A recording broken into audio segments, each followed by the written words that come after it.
What is going on out there in lalaland.com? I'm Benny Goodman. You're listening to 2020. I'm with Cory Peza and Siobhán Cronin. Yeah. How's it going, Ben? You guys are like the ellipsis that's just popping up and down on my phone when the girls don't get back to me. And then my girlfriend's like, I'm going to fucking stab you in the eye socket. This week, we have a really ridiculously awesome episode. We talk to one of my favorite people in the entire world. And for those musicians that don't know her, Cara Maria Sorbello from MTV, The Not Challenge. just musicians, just people in general. Yeah, Yeah, we don't discriminate. You don't have to be a musician to listen to our podcast. Yeah. You know, actually, it's true. We know that musicians don't watch MTV, which is Fair enough. Well, yeah, Not because since there's no it music played on music. it. Instead, they have Cara Maria Sorbello and her boyfriend, Paul, who is on Big Brother and X on the Beach. They're both, like, unbelievable TV icons. Cara's hair, if you haven't seen it, like, it's piratey dreads and crazy colors, and she reads to her Instagram, and she's got more followers than, like, any band I know has ever sold records. So, like, go check her out. Cara Maria Sorbello.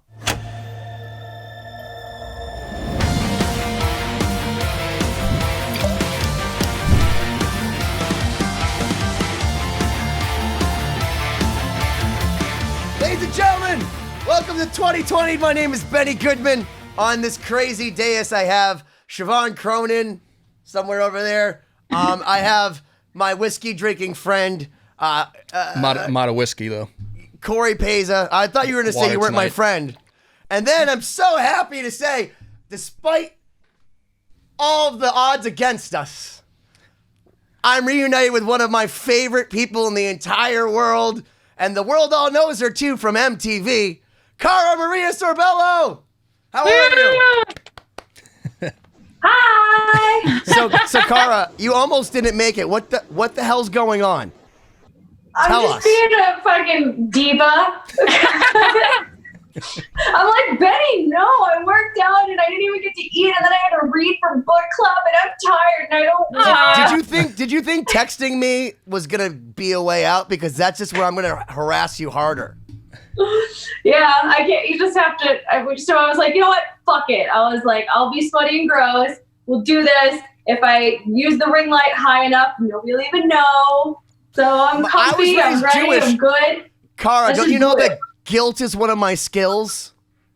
Yeah, well, you win. You win. I really he puts us all through it. And screaming. I was like, no, I want to like curl my hair or look pretty and your hair looks whatever. awesome, dude. You look great. it. You literally look like you got ready for this. Meanwhile, I spent like an hour getting ready, and I'm like, she still looks better.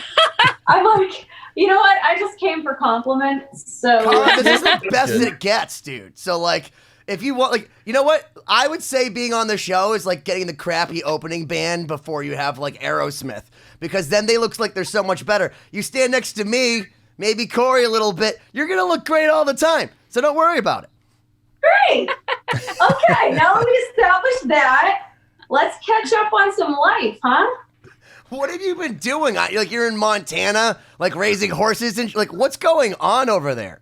I mean, I don't even know how to like, from the time that, so we'll do a little backstory real quick. Like Benny taught me how to DJ. Side note, do you remember this? Oh, See that thing in the corner there? Oh, nice. Came all the way up to Montana. Oh my God. So, and I think I still have all the music and the mixes that you had given me too. I still have those mixes. I've used the same ones at every wedding since the dawn of time. Ask Cory Peza. We still can't. It doesn't even go out of style. Like, you come to Montana, everything that we played back in 2012 is classic like all now. that they play. Listen, that's it. My girlfriend has a 15-year-old. It's like classic rock, dude. I'm like playing. Like, listen, if you had sex when Ignition came out, your kid would be 21 years old. Oh. They could legally drink to Ignition. Wow. That's a thinker. I don't want to think of it. That really makes me feel old. You know what? But you don't look old. You look exactly the fucking same, except more jacked. Yes, compliments. Bring them on. But it's true. Like, you literally. All right, you're right. All right, I'm happy to hear. You're built for speed. Like, I swear to Christ, I see you. I'm like, this hurt. Like, I try to stay in shape. I'm 37 years old. I'm falling apart. And I'm like, I went to physical therapy. I walk like 37 miles a day. But then I see you and I'm just like, there's no chance. Oh, go on. Yeah, well, I mean, I did get my pump. I did do CrossFit and then 4 of my boyfriend's fucking workouts before this, so I hope I look all right. So first off, that makes me tired just hearing that. Oh my God, I couldn't. Can we talk about your boyfriend? Because one, we have to approve because you know that I'm very protective of you and that I love you dearly. Oh, you love him. But I kind of do love him because the funny part is I actually stole cable from somebody just to watch his show. Oh, I know it's so terribly addictive that I literally had to be like, call one of my friends, like, look, I don't give a shit about MTV, but I need to watch this crap like immediately. That's amazing. You know me. Should I turn my phone? I noticed you guys were all this way and I'm this way. Does it matter? No, you look great. If you're comfortable, leave it. Yeah, you're good. Okay, I didn't know if there was like we're supposed to have it a certain We have way. no production value on the show, so Yeah. I wouldn't worry about it. This is like my second Zoom I've ever had in my life, so. Well, welcome like head first into the cement. So I guess, let me give you the quick, because your first question was, what have I been up to since you were teaching me how to DJ at the place in Boston? Which we have to talk about. But I moved out to Montana. I did like a million MTV shows and more. Like there was like Fear Factor, there was like some other shows, and then I was training horses at Yellowstone. I was teaching kickboxing. I has been painting. This is like my paint room. Is it safe to say you're a masochist? I guess. I feel like every time, look, I deliberately tried But to she seems avoid to enjoy it. So watching you on things, but every time I turn something on and I see you, you're like falling off a bridge. Someone's like pushing you. Someone's fighting, grabbing hair. Like, I'm just like, I feel like you like this a lot. You're wrong. It pays well, and I've sold my soul. So that's Join the really, club, except I'm not getting paid well. That's where I'm at. I mean, like, it's like, how much would how much is your soul worth? And for me, that's MTV. Did You got MTV it literally right. say that? I accept it. Did the producers at MTV literally say how much is your soul worth? Because I've been asked to be on some of these shows and I've read like the agreements, and I absolutely believe that like they own you. They do. They own all of you. They can sell my organs in the black market. I mean, I am dead, basically. I'm already in hell with Satan. It's already happened. So, yeah. Well, let me ask you this. How does somebody end up on a show on MTV? I feel like this world is so different from what I know. It would be interesting to hear your story. I mean, the way I ended up, like, super long story short, is like I was back in college and I went to casting on MTV.com and submitted for The Real World, and they weren't even casting, they were closed. And then they're like, oh, we're closed, but we're curious about you, like maybe Bad Girls Club. And I'm like, I'm not a bad girl, I'm a straight A student. And they're like, come in anyways. And I was like, fine, but I don't really want to do it. And they talked to me and then they're like, well, and I was like, I really don't want to do it. And they're like, okay, well then we'll try you out with The Real World again. And then eventually I just ended up like straight to The Challenge, which is like so not my world, because my world is like, I never did sports growing up. I just rode horses and did arts and crafts. Like I'm like a jack of all trades and a master of none. I can do everything just a little bit okay. So your world wasn't bungee jumping for money? Because that wasn't my world either. I'm lucky that I even made it to the gym. Like I thought it was cool that I worked at a gym at the front desk and made protein shakes and occasionally got on the treadmill. Like I wasn't a fitness freak, you know? And so it wasn't until, and scared of everything. I'd never jump out of a plane. Like I don't want to fucking run unless it's to like get ice cream. Like I have, this world was, I never would have ever done any of this in my life. And so like getting thrust into it and like all the things I've experienced and what I've put myself through, like that is the coolest thing in the entire world because it's so not me at all. So like I'm pretty proud of everything I've done. It's a blessing to have be given the opportunity to do all those things that no one would ever do in their life. But definitely takes a toll mentally and physically, that's for sure. And 14 seasons later, I hit the ground hard. Wow. Not gonna lie, I didn't know anything about. I haven't watched MTV probably in like 20 years. Since So music I was did on a little bit. I did a little bit of like research before we did this, and the shit you were doing, it's like gladiator shit. It's insane. Yeah. So like really, whereas my only, all I knew about you was kind of what Ben mentioned, that you were on MTV and you're doing these shows. I kind of pictured more of the drama based TV stuff. And so after seeing all the crazy, like you're a straight up athlete. Oh yeah, no, she's like the highest order. She's like a Jedi. Aside from the opportunities that came up, what kind of switched that you were like, okay, this is the path I'm going to stick with for 10 years, or plus? It was honestly by luck, because on my first season, I was the first one gone.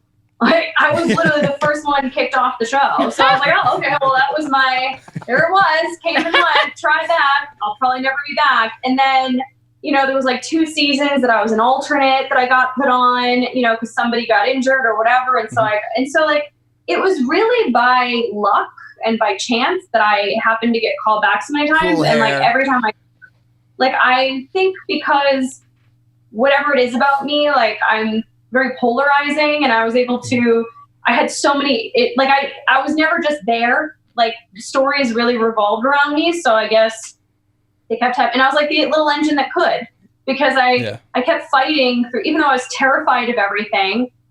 Literally in school, I was the last kid picked for any sport activity whatsoever. I still can't catch a ball, and so from that to like fighting my way through everything, I think people kind of saw themselves in me and they would root for me, even though everybody else was like shitting on me. Yeah. And then eventually you were America's scapegoat.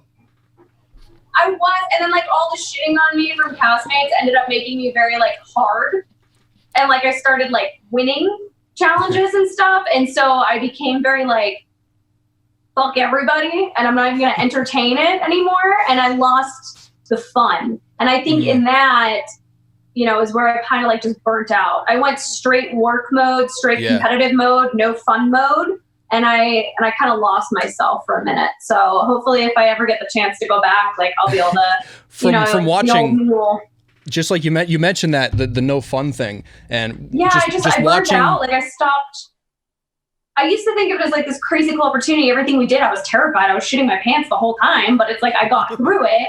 And it's like eventually I was like, oh, this is it. Okay, we're doing this. All right, I'm gonna get fucking hurt. I know. Like it wasn't. I didn't look at things like, oh my God, what a cool, like, let's just fucking do it. It's going to be fun. What are we doing next? Like, I looked at everything because I've been through everything, and I've gotten injured, and I've seen people get fucked up, and now I'm just kind of like the old lady that's like, fuck this and fuck you. Like, and I want to find the fun again, I needed the break. So that's fascinating. And one of the things the first thing I thought was that gig that you're doing looks like the funnest thing that's also my worst nightmare. Like, you see it's a big playground essentially, except very, very violent. It's very, very, very hard on the body. That is for sure. Like it used to be, I think, more fun type stuff. But it's gotten like increasingly more and more militaristic. So like, and I'm such a baby. Like when I'm working out and stuff, I'm like, I don't wanna. And it's so, you go there and you have to. Right. So what was the preparation like? Because like you said, I mean, you got this gig and you felt like you were on the non-athletic side. So how did you prepare for what was coming up when you got that offer?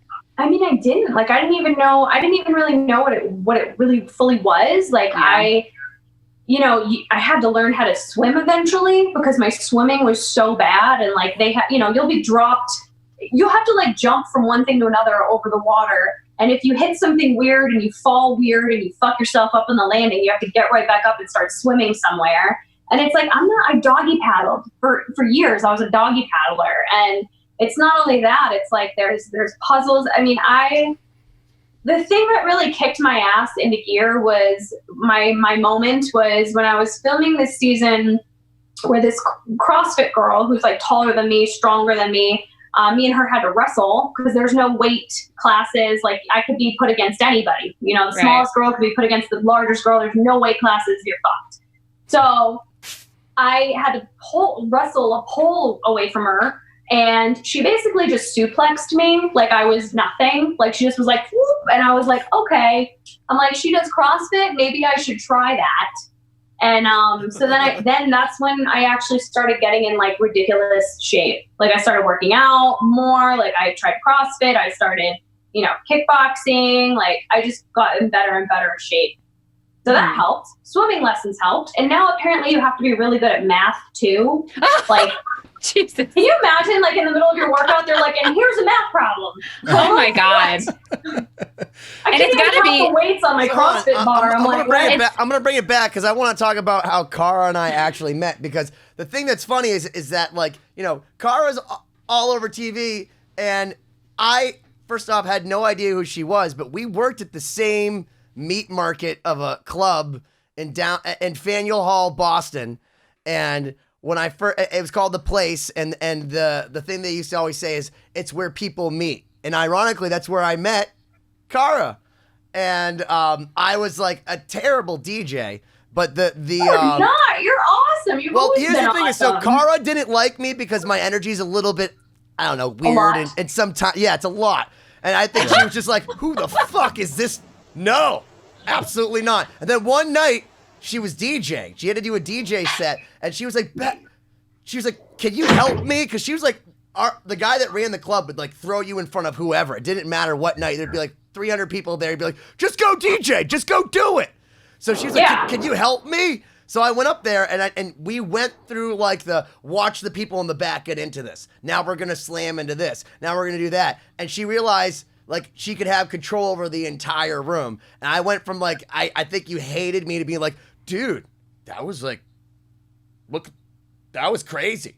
Like, and like, you like, I really enjoyed that because it was one of the, like those times where like someone I didn't expect to like me at all, like respected me by the end of the night because we rocked that set. We had such a good time. I hated, and I was bartending, and as a bartender, you hate everybody. So I already hated everybody. And it's like, you had like all this crazy energy. I'm like, my brain that can't keep up with you. And then I remember when you taught me you took me under your wing. I didn't know the first thing about DJing, and like everything I learned is from you. And I had so much fun and I loved it. And like, I miss those days. I want to get back to it. Well, I used to always say to you that it would be so crazy that you're doing all these appearances. Like, why wouldn't you double dip and just DJ the events? And you're like, can I really do that? I'm like, send me a damn hard drive, girl. Like, I will give you music. I will show you what you need to do. And like, and here you are. I feel like sunrise, sunset. Like I'm like a proud Jewish mother. Like you've DJ'd your way to Montana with the horses. I was actually thinking of getting back into DJing in Montana because, like I said, the music scene, it hasn't changed at all, so it wouldn't be hard. No, like, you can use the exact same playlist. Time. Ask yourself, will Dre Haynes dance to it? You know what I mean? Is he still bartending? Do you know whatever happened to him? I don't know. I haven't been outside in the world, but I mean, so everyone knows Dre Haynes was voted I think at one point, like one of the greatest bartenders in the United States, but he's worked at the greatest bar in Boston. He's worked at the Plate. He's worked everywhere. And literally he's like this like 113-year-old black dude that's awesome looking, in awesome shape, and literally everywhere he goes. He looks like he's 5. He looks like he's 30. No matter, I don't know, he's ageless, and he's always with smoking hot girls everywhere in the country, just drinking alcohol. I don't know how he's not dead. But he survived on like a handle of tequila. Like every night, he'd always go crazy. Like he was like the party of Boston. And now I want to know what. He told me if I didn't take a shot at. He told me if I didn't take a shot at tequila that he was firing me on the spot.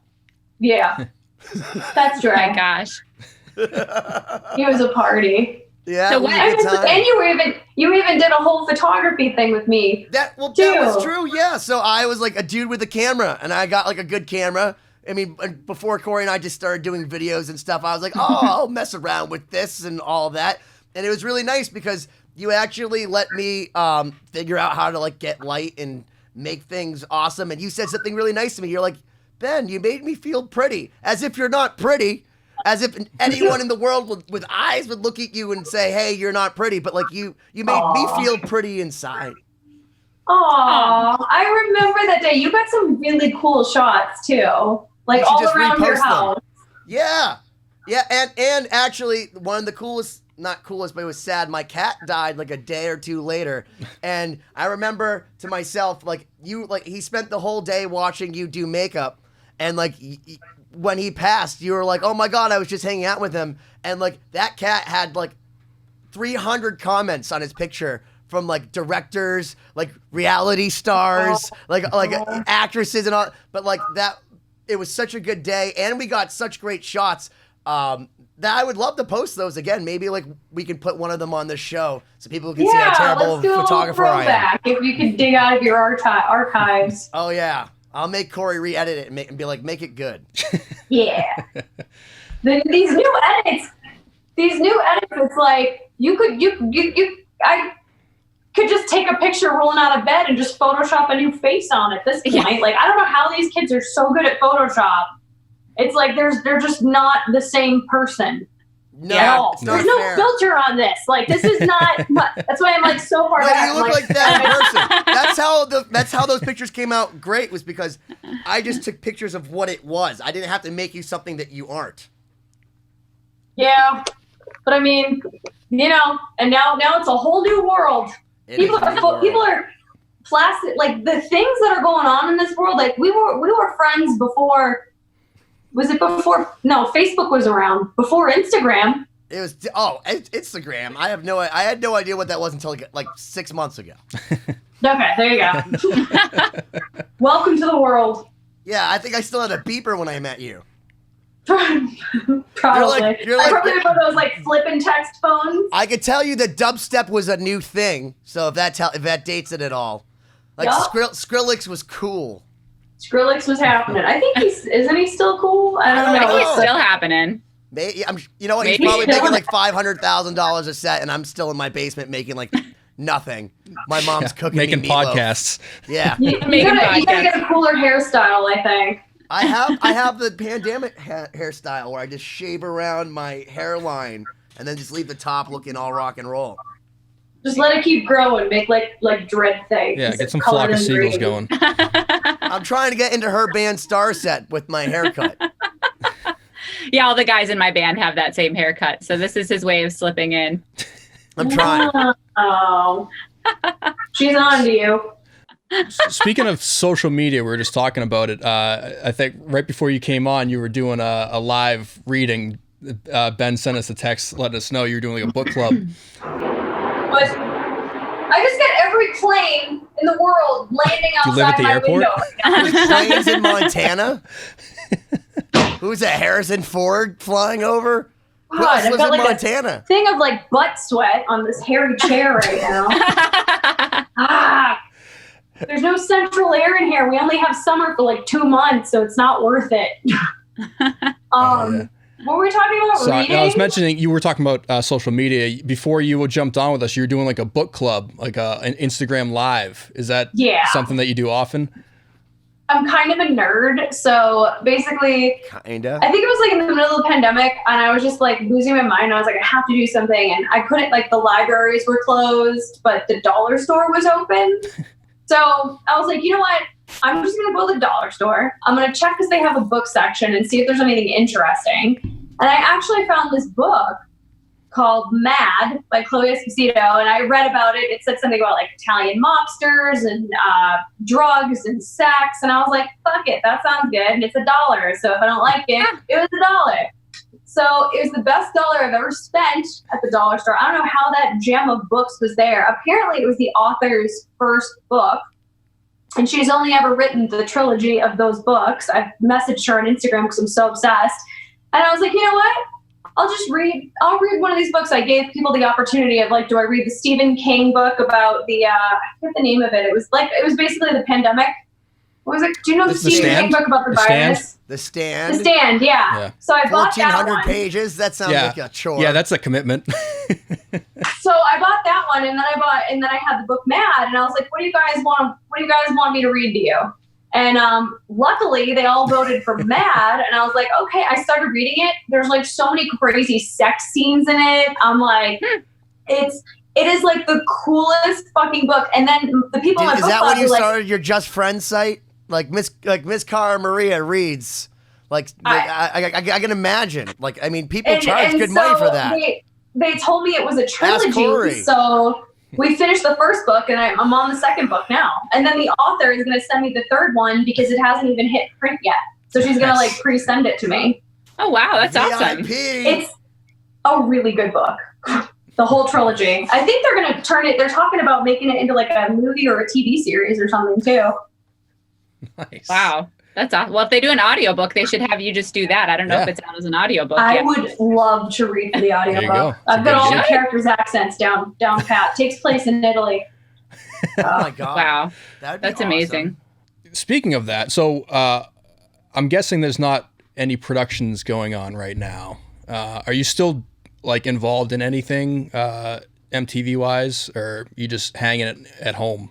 There's like I mean, we started filming 2 a year, and right now like there was something with like, you know, with coronavirus and everything, we film out of the country. So like there's just kind of a lot up in the air right now, like if they're gonna film, when they're gonna film, who they're gonna cast. Like I don't really know that. That's not up to me anymore. So what are you kind of enjoying the limbo or not enjoying the limbo, or do you have plans for something else? Like, do you have any other aspirations as far as, you know, maybe doing voiceover work, getting some credits in that direction, or anything else? My problem is, like I said, I'm a jack of all trades and a master of none. So if I really focused on any one thing that I love to do, I'd fucking murder it. But I wanted to still do a little bit of everything. And so I'm looking, I mean, I have like my long-term goals is like I want to open up my own gym, like a playground style adult gym, like CrossFit Ninja Warrior, but without like the heavy lifting barbells, kind of more like functional, like sandbags, kettlebells, dumbbells, stuff like that. And then with that, like the very end goal is I want to open an animal sanctuary. So I have to make money so that I can spend it, and I want to like save every fucking animal. All I do on Instagram is I follow dogs and like horses and like animals. So like any animal, you get a blind 3-eyed dog, like I'll take it. I'll save it. You can live with me until you turn to dust. Like my horse right now, she's 30 years old. Like I would never just, as many people was like, put her down, she's old. I'm like, no, she'll let me know when her time is ready. When she doesn't want to eat her food anymore, I'm not going to force her to stay alive. But she's happily grazing her grass. She's eating her grain. I'll keep her alive. So like, I really want to have an animal sanctuary. But before that, I feel like if by chance, if, you know, the challenge has moved on, if they found like other competitors that they want, you know, to take my place, and kind of, then I feel like, you know, if that's the case, if it's my time to move on, then, you know, I get kicked out of the bird's nest and I got to learn how to fly. So I've done that and depended on that income for so long, and done my stuff on the side, like bartending, modeling, selling paintings, DJing, like all the shit that I've done on the side. And now I think if the challenge is no longer a part of my life, and that wouldn't be my choice, but if it's not, then there's definitely some other things that I really want to get into. And my boyfriend and I have talked about, you know, OnlyFans. Don't jump the gun there, but OnlyFans. I was thinking of taking pictures for it, not of me, but of others. So I kind of would like to start finding some hot chicks to take pictures of. So that could be a bad career, huh? There you go. No, but that's amazing. You seem like such an entrepreneur in so many ways. And we talk to a lot of different guests, and it's amazing every time that these people, you know, everyone's so interesting. And especially with like the social platforms, I followed you on Instagram right before this and saw your book reading. I think you've got such an amazing platform where you can do all these things. And, you know, having built up that resume of experiences and people that follow you, I think that's what's great about gaining followers through social media is all of these other things, people will follow you through that too. Yeah, I mean, it's definitely opened up a whole new world that like we never had before. But, you know, I do get, because I'm such a scatterbrain and I want to do everything, like I get a little envious of someone like you that knows your one love. Like you could do a bunch of things, but you know, like your real love is music. And it's like, and there's other people like, I know my real love is makeup. Don't confuse Siobhán. Here's the thing, Siobhán is not a normal mortal. See, I thought that she's not that good at many things, but she's great at piano and violin. But then she's like biology, she reads, she like knows like 37 languages. She's like a show horse. I swear to God, she's like an Iberian warm blood. No, you're making me look really good. Since the 13th century, no, from a perfect lineage in He's still trying to get in on that band. No, I mean, that's very sweet. She's not the one I have to suck up to. I've already won her over. No, but Cara, I totally relate to you in that you have lots of interests. And that's all it is with me is, you know, even though music is my love, I get derailed all the time by all sorts of other, you know, little interests here and there and side projects. And it's hard, you know, when you want to do so many different things. So I can totally relate to that. Because I'm like, if I could just invest all my time in one thing, we'd all be rock stars. But it's like, I think I've noticed when I do something, it's always like, do what you love and you'll never have to work. But I mean, I've done what I've loved in different aspects. And if I do too much of it, I burn out. So it's like, I need to like, it's like if all I ever ate was cookies and brownies my whole life, they're fucking delicious, but I'm sure I'd get over it and be like, maybe I want a taco. You know what I mean? Mm-hmm. Is it keeping it fresh? Like you just need something new and stimulating to keep your interest? Is that why? It's like, I know the things I love, but I need to like cleanse my palate. I can't get like, but at the same time, it kind of stops me from getting like too deep into that one thing. Mm-hmm. So I'm kind of trying to. I feel like I have the opposite happening for me. I found a job I love with music, and I work every day of my life. You just like to complain. That's the answer. Well, that's how Cara and I get along. Cara and I get along because where we're so different in so many ways, we bitch very similarly. So I remember when I used to work with her, she would have people at the bar, whatever, and she would give me a look like laser eyes, like I'm not fucking having this, dude. Like, what's going on? She's like, I'll bring you. I'd be like, I need a pineapple juice, and she would just know. She'd just bring me pineapple juice, and I'd be like, I'll play whatever song you want, Cara Maria. What song did I always want? I don't remember. I know that Drake wanted I know Dre wanted Drake all the time. That's how I found out about YOLO, because I remember kids kept coming up to the microphone going, "Can I yell YOLO? Can I yell YOLO?" I'm like, "What is that?" I'm like, "Is that like a flavor of bubble gum? YOLO bubble gum?" Like, I don't know what it is. And then I heard "You only live once," the motto. And like, I think it was Julie who we worked with behind the bar was like, "Ben, that's a song. It's a Drake song." I'm like, "Drake, doesn't he work behind the bar?" She's like, "It's Dre." I'm like, oh, okay. So I had no idea. So you forgot about Dre? That's what you're saying? I did forget about Dre. Eminem reminded me, though. That was the days of like Katy Perry's "I Kissed a Girl," and everybody like, "Oh my god!" Oh my god, that was a fun time. Like, listen, we played such basic music that now is like straight up jams. Like, here's the thing: is I'll go to a wedding and I'll play like the same terrible Afrojack song or the same Swedish House Mafia song for like these old EDM kids that are like 26, and they're like, "Holy shit! How do you know Take Over Control?" You know, like. Are you shitting me? I was the terrible DJ watching the Guidos pick up the girls with a little bit of puke in their hair as they left the place going bullseye. Oh, Boston. Oh my god. What even is it now? Because like I'm up here in Montana. I think it's closed, dude. I think it's legit closed. Everything's closed. Well, I think that that part is closed. It was like at one point they tried making it like a restaurant or something, and then I think the last time I went by, I didn't see anything in there. Oh, and it's like I just think of like, you know, my life growing up there, like the prime of my life was there. Like I remember Barstool Sports. That's when I did like all my Barstool covers when Barstool was in print, and then look at them now. Oh my! Like, right at the beginning of it. Visited. Yeah, and she froze. I jumped. You know, I got some covers. We did the parties. It was a blast. No, but I gotta tell you that when you were dating Abram, and I don't mean to bring him up, but like he worked there too. I remember one of my favorite things ever. I was like, "What song can I play for you?" And this is how I know I remember, because he asked me for Danzig Mother.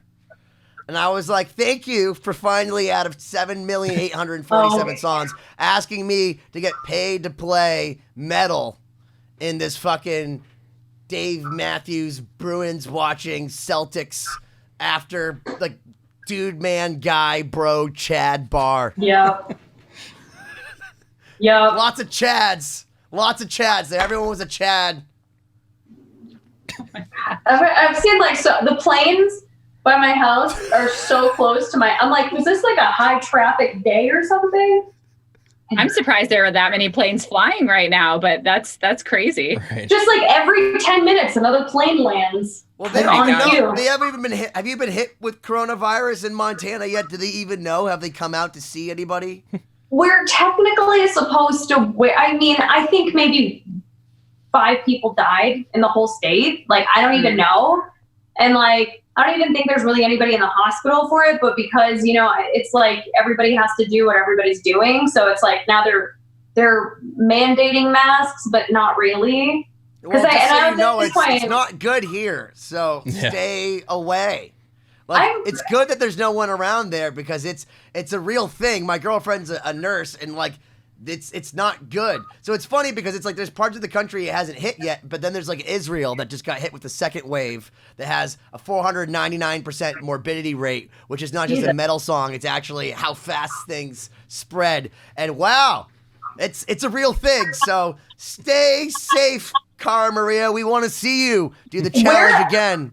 We're out of touch here because like we've got more animals and cows than people. Yeah. So it's like it doesn't feel real because I go to the horse barn, I go to my gym, and like nobody's masking. We're just cleaning up our stuff. But like if you go to grocery stores or stuff in town, you have to wear masks, and it like trips me out to see. It's like, is this our new norm? Like it just is so. It's just creepy. Come back to Boston. It's like a horror movie. You literally drive down 93 in Boston, and it's like COVID-19, must stay quarantined, but it's for real. They're billboards. Yeah. Well, Siobhán's kind of like sort of in the middle of it, but like it started in Boston. Like it came to Boston. So like here we already know better. And like we were like, you have to be on lockdown for 2 weeks. Like, how could I not go to Dunkin' Donuts for 2 weeks in Boston? And let me tell you, like it's Keep talking. I'm opening the window again. Dude, there's a lot of planes in Montana right now.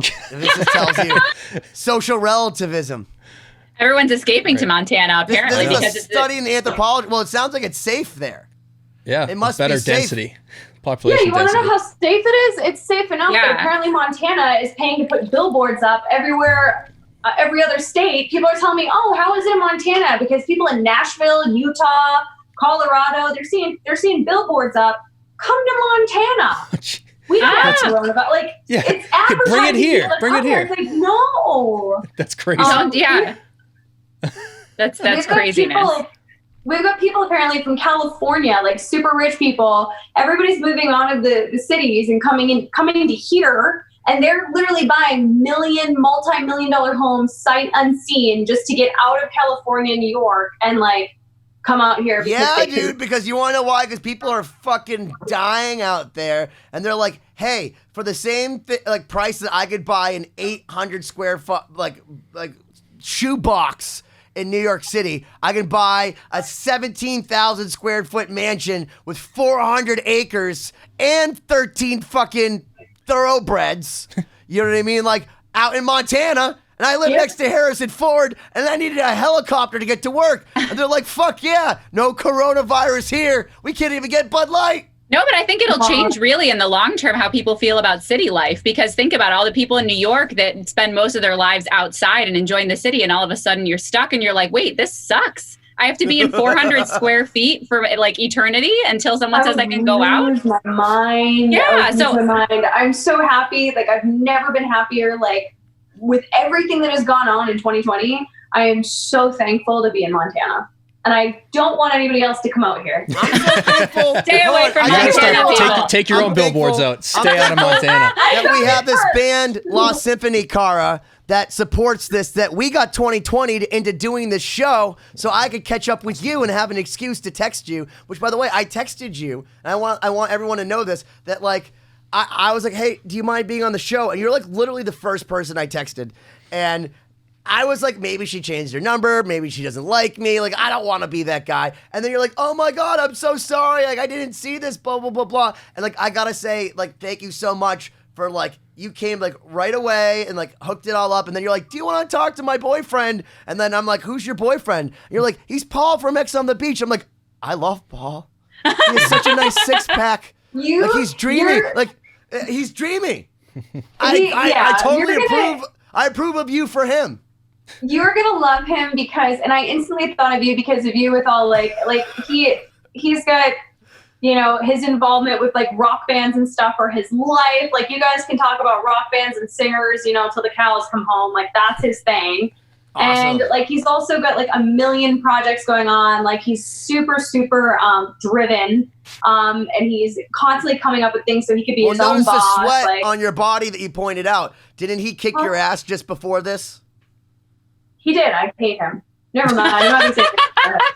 No, but isn't that great motivation for working out? Tell everybody out there, like, because I find that there's nothing of a better motivator than hate, or especially self-hatred is the best motivator. But like, I have a six-pack because of anxiety, because of fighting with my girlfriend because she's stronger than me, and because I run away from people. So like, I have like, maybe it's almost an 8-pack, but it's not because like I'm trying hard. It's because I work for it because I'm scared. I really need to know your secrets then, because I work my butt off. I think I just work out so I can eat. And I'm the same. pizza too, Yeah. which I haven't Take even gotten to Adderall. eat my pizza yet, you guys, because I'm talking to you. So this You can eat it right now. now. Go grab your pizza. Eat it right now. Corey's drinking. I'm Big not. chick right fitting pizza. I'm the in one my drinking. mouth. now. Yeah. We'll do the handoff when Paulie does his. When Paulie comes in to chat with you guys, How I'll have did him you hand guys me off meet? past the So- pizza. So now that we know our backstory, how did you meet Paul? So like, I talked to you the other day, and you're like, "Do you want to talk to Paul?" Is it And Paul or Paulie? That's Paulie. Paulie. Okay. Paul Paulie. and Paulie. I Paulie met C. him doing a challenge. So I was single. And when I met him, we definitely had a connection, but then I found out he had a girlfriend. Paulie. And so I was like, maybe he could just be my like broski, be like my buddy friend, and like help me make this other guy jealous, because I was like bent on revenge on some other dude. And who was playing mind games with me. And so Paulie was like, he was just so cool. And so like, you know, if I was upset, like he just was like, come here, and like spun me around the living room and danced with me. And just like, he was somebody that wherever I was in the house, I was drawn to just be near him. And then I got really stupidly drunk and was like, let's make out. And I was trying to get him to have like a threesome on the first night. Like, I'm so embarrassed of how sloppy and aggressive I was on him. Like, completely embarrassing, not okay There's whatsoever. probably like 6 million people who watch your show. Like, oh my God, I dreamt terrible. of this day that So Cara was embarrassing. aggressive. And, you know, and what ended up happening was he ended up getting taken out of the house because of the format of the game. And I was like, okay, good. Like, he's gone. He pushed off my advances. Well, we won't, you know, it won't happen. I'll probably never see him again. And it was like, every time I saw him or was remotely around him, like when they bring him back to the house, like I was just so drawn to him. And then it turned to us like really I'm trying drawn to to fight. him too, because I gotta tell you, I watched him with my girlfriend, and I was like, which one's the hot one? And she's like, him. I'm like, I agree. Good taste. Yes. And I'm not look, I'm man enough to say, look, that dude's a good looking dude. I can't go to the gym and put up that kind of weight. Like those, I gotta ask him about his show, because your show looks torturous. X on the Beach, it's just like, tell me if I'm wrong about the premise, but it's basically like, hey, let's whisk you away to a fucking paradise. Let's give you like whatever food you want. Let's give you a gym outside, like in Hawaii or whatever, an Uber mansion, and a bunch of fucking single hot people. And he then didn't let's want invite your anything to do with fucking. it. He didn't want anything to do with it. All he wanted to do was Sure. a challenge. Just All he wanted to do was a challenge. You could offer him Big Brother. You could offer him Survivor. You could offer him The Amazing Race. And it's like all he wants to do is compete on the challenge. Like that is his thing. So Yeah, but hold on. But let me tell people what this show is, because for Cory and Siobhán, who probably haven't watched MTV since Video Since Killed the Radio TRL. Star. Yeah. Like, so basically, they put a bunch of single people from reality shows on, like, in this crazy house, you know, like, insane house in some paradise.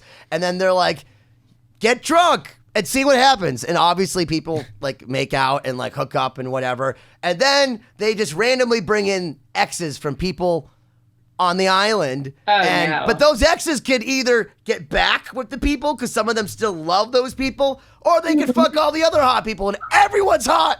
Everyone's hot. Like, I mean, I can This understand. makes me wonder, what is reality TV going to look like in like 15 or 20 years? Because I feel There's like no it has to reality get to like, it. No, but like you were saying earlier, Cara, it's like everything has to get more intense, and it's like, at what point do you just explode? Like, I don't know. MTV's like, let's put the pandas in the cage and see if they fuck. Do you know what's crazy? And you guys probably don't even remember this. There was a reality show called The Swan. Do you remember this show? I remember I was like a freshman in college when this show came out, and it would never be okay today, even though it's basically what all reality is. The Swan. They take women that might be like overweight, might have like, they might want to have a big nose, whatever it is that they want, like, to look like what society deems as beautiful. Mm-hmm. So like they go on the show and it's plastic surgery. So like they do the weight loss surgery, they give them new teeth, nose jobs, like chin jobs. Didn't Vince Neil from Motley Crue do this? Huh? Didn't Vince Neil from Motley Crue do like this exact same thing? But listen to this. It gets worse. So there was only one season of it, and they give these girls like extreme plastic surgery makeovers, and then they put them in a fucking beauty pageant. Could you imagine being like, not being confident with who you are, getting your body, your face, everything completely made over so that you're like a brand new person, and then still not being hot enough to win a pageant? Like somebody, like it was such, I'm like, this shit that these women. Isn't that called RuPaul's Drag Race? Huh? Isn't that called RuPaul's Drag Race? No, Isn't that RuPaul's the premise of the whole show on TV. It's my favorite show. I love RuPaul. So that actually brings up a good. This was literally just women getting plastic surgery, which is literally insane. all that Instagram is now anyway. Yeah. But like, still, I don't think a show like this would be allowed to go on the air today. It kind of brings up a good point, because it's got to be horrifying from every angle, and like you said, it couldn't happen today. But even like your life is projected out more so than anyone I've had the chance to speak with. So I'm curious, how do you draw a line between your public and private life that keeps you sane? I am such like a loner. So to me, I would never go to parties and stuff. Like I didn't mind bartending because I was behind the bar. Mm-hmm. You know what I mean? I didn't mind hosting an event because I was up here and everybody was there.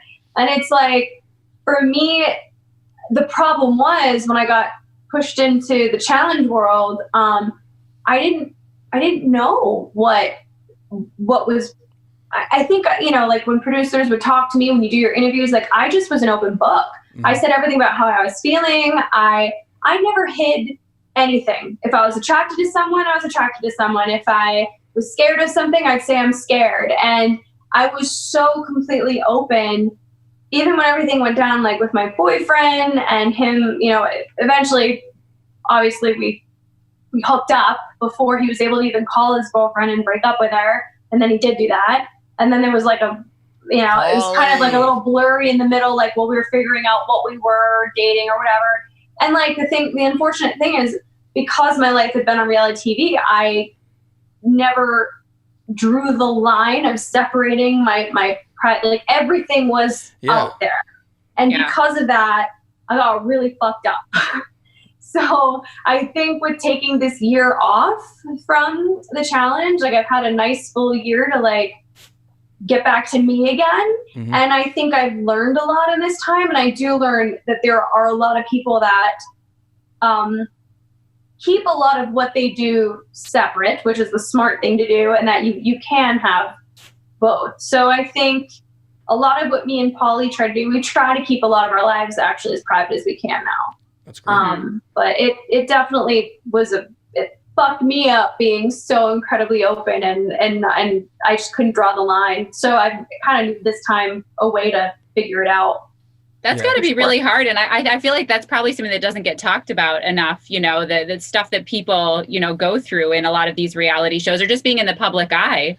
Well, we talk to musicians a lot, and their band might catch shit for something, and just the shit people say about a band, which at least it's kind of deflected amongst a few people and an image, but it's just you that gets that attention. So I think I'm happy for you that you can kind of step away and. I mean, you really try, because there's a lot of people, like a lot of my castmates. It's like we we just get lost in the world of like everything is reality TV. So it's like even when you're not filming, you kind of are in the mindset of you're still filming, whether people are having Twitter fights or getting insulted about something somebody comments or says. And it's like, and you really need to step back, because I'm so guilty of that. But I try so hard to be aware enough to like step back and be like, all right, this person, whatever they're saying doesn't matter. Like, I don't need to engage in it. And it's really, I've gotten myself in a lot of trouble because I haven't been able to step back. So I'm really focusing on being more aware of that for sure. And it's gotta be hard. Is, and it's and the privacy, like when you're in that world, you don't have like anything that goes on in the world, no matter how small, no matter how big, you're expected. People like, use your platform, speak on this, speak on this. Why don't you speak on this? Why don't you raise money for this? And it's like all of a sudden you're turned, just because you're out there, you're turned into basically a walking fundraiser or poster board for whatever but everybody's You wouldn't even share my Poshmark link, and I thought you were being kind of elitist as far as I was concerned. I had so many good shirts to share, and I was like, this girl likes fashion. Why can't you share my Poshmark? I don't understand. You got 495,000 followers. Like, all you need is a screenshot. You could have made my day.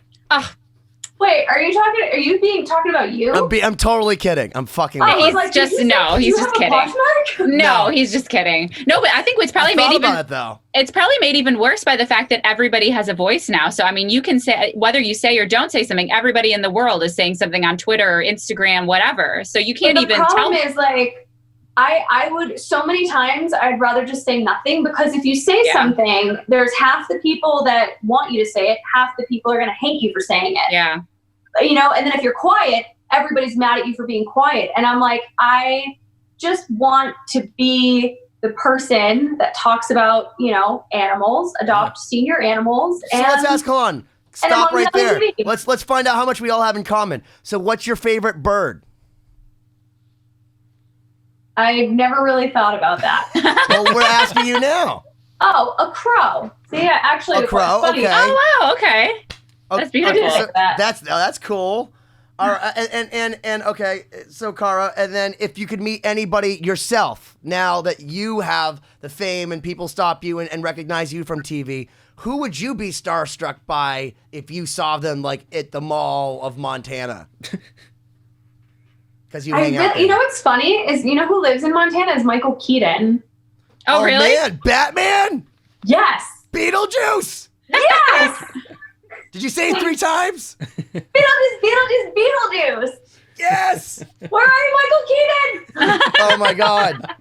I would love to like just sit down and hang out with Michael Keaton. And I've never met him, but I mean, that man to me is a legend. Oh my God. I would die. He's Batman. Yeah. And then other than that, like, I feel like it'd be fun to hang out with someone like Jennifer Lawrence. Like, I just feel like she'd be like a fun person to hang out with. But other than that, like, I can't think of like a celebrity that I'm like, oh my God, I need to meet them or I die. I think Ryan Reynolds and Blake Lively would be fun to have dinner with, you know, a double date dinner. Like, I think they're funny and cool. Why not? Right? Yeah. I remember actually, though, you used to do like, you definitely are like the Tim Burton fan, because I remember you used to, I saw a picture of you with like the Edward Scissorhands and like all, like, you definitely used to have a super style. So like, when Instagram was starting, one of the things I think that caught on about you is that you looked different than everybody in such a cool way. You like had pirate dreads, you know, you had fucking Edward Scissorhand pictures, you know, all kinds of crazy things, and you just went for it. And even when we shot our first thing, I was like, do you want to go to a graveyard? Because like, I'm a metalhead, and I'm like, maybe we should shoot in the graveyard. You're like, that's awesome. And like, literally one of my favorite pictures is you standing in front of a grave, like holding a flower. I was like, because it was so honest and it was really cool, but like, it was metal, but like, you literally put yourself out there. But you, from the very beginning, you were always like, for me, like the Tim Burton of MTV. I always just wanted to be like Tim Burton's child. Like, if he could just be like my dad, that'd be really cool. And like, you know, my Uncle Johnny Depp. Like, I don't know. Johnny he's Depp, going through some shit right now, but well, it's funny you say that, because one of our close friends, is now managing Johnny Depp, so I hear Johnny Depp stories, and I actually serious? I got to meet him. But when I met him, You met Johnny Depp? when he was doing some role for a Disney movie, Harry Potter movie or Disney movie or something, and he looked really weird. First off, he had hair like all cut weird, and he looks so different now as like a rock star than I'm used to seeing him as an actor. It was very strange because Joe Perry, before he passed out from at a Billy Joel concert, he like passed out after he got off stage. I saw Johnny Depp the first night he sang the song Heroes with the Hollywood Vampires. And it was crazy because they had the whole band on stage and we're at Foxwoods Casino and we're like backstage before the show. First off, it was like Spinal Tap because no one told us where to go. So me, my buddy Alex, and our old drummer Eric were like walking underneath the stage. Like, should we be here? Like, why is no one stopping us like through this casino? And then we get up on the stage and everyone's playing, but there's no Johnny Depp or no Joe Perry. And then all of a sudden, as the song's going on, Johnny Depp like struts on stage in his Johnny Depp style. Someone puts a guitar on him. He's like, yeah. And he has like a cigarette just hanging out like Hunter S. Thompson.